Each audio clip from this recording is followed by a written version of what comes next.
আসসালামু আলাইকুম রহমতুল্লাহি বারকাতু। প্রিয় বন্ধুরা, কেমন আছেন? আশা করি মহান আল্লাহর রহমতে আপনারা সবাই ভালো আছেন। আমিও ভালো আছি। প্রিয় বন্ধুরা, ইদানিং আমি দেখতেছি বেশ কিছু ভিডিওতে এমন কিছু ভিডিও যে আগে কখনো এটা ভিডিও না দেখার আগে এরকম মনে হতো না।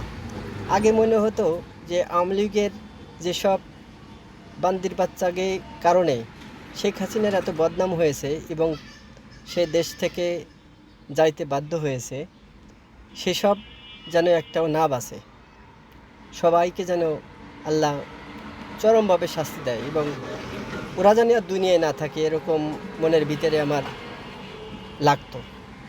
কিন্তু বর্তমান পরিস্থিতি পাল্টে গেছে।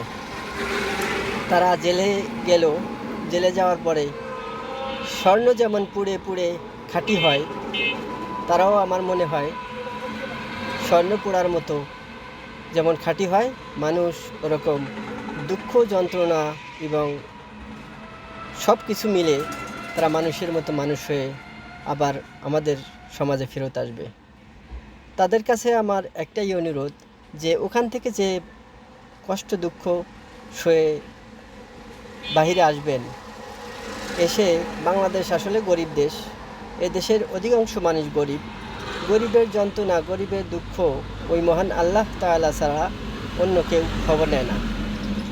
তো দয়া করে দেশটাকে শান্তশিষ্ট রাখবেন, দুর্নীতিমুক্ত রাখবেন, দেশের আইনটাকে মজবুত রাখবেন, দেশের সাধারণ জনগণ যেন ইনকামের মাধ্যমে তার দেশের উন্নয়ন ঘটাতে পারে সেসব পথ খোলা রাখবেন এবং বড় বড় ব্যবসায়ীদের জন্য সেরকম সব কিছু সহজ করে দিবেন।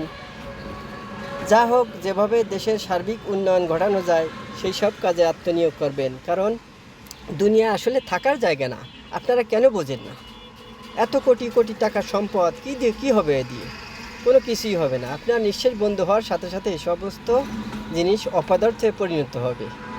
তো যতটুকু সময় পাবেন দেশের জন্য নিজের সর্বোচ্চ দিয়ে দেশের সেবা করুন। ইনশাল্লাহ তাতেই মনের শান্তি হবে। মনের শান্তির সবচেয়ে বড় সুখ, বড় শান্তি। টাকা পয়সায় মনের শান্তি দিতে পারে না। যা হোক,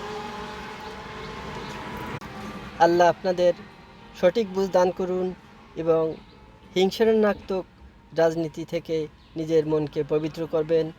যে যা অপরাধ করুক সবাইকে ক্ষমা করবেন, সবাইকে ক্ষমা করে দেশটাকে শান্তশিষ্টভাবে পরিচালনা করবেন। সবার কাছে আমার এই একটাই আশা।